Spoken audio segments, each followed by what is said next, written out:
तर तो एकच प्राणी आहे, तो म्हणजे मायबाप. दुसरा सगळी दुनिया गेली खड्ड्या.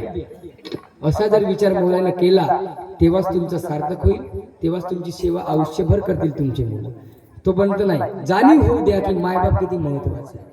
तर बाप जेवढा, आई जेवढी महत्वाची आहे तेवढा बाप महत्वाचा आहे. म्हणून बापाबद्दल फार कमी बोलतात, कारण मानवात लढणारी आई, समाजाला ढसाळणारी आई दिसते, पण कोणत्याच जाऊन लढणारा बाप कधी दिसत नाही. पण या जगाच्या पाठीवर सर्वात जास्त झिजला असेल मुलाबाळांसाठी तो बाप. सकाळच्या 10 वाजेपासून तर सायंकाळपर्यंत 5 वाजेपर्यंत राबणारा माझा बाप फक्त माझ्यासाठी राबला. एकच कपडा 3-3, 4-4 वर्ष वापरला पण दुसरा घेतला नाही. कारण माझ्या मुलाबाळांना चांगले कपडे घ्यायचे.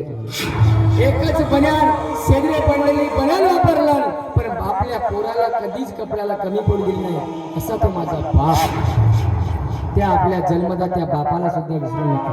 म्हणून आईच्या आवडी सगळ्यांना माहित आहे. आईवरती भरपूर गाणे निघले आहेत. आई माझी मायेचे सागर आहे. पण आई जर मायेचा सागर असेल तर बाप काय आहे? ऐका.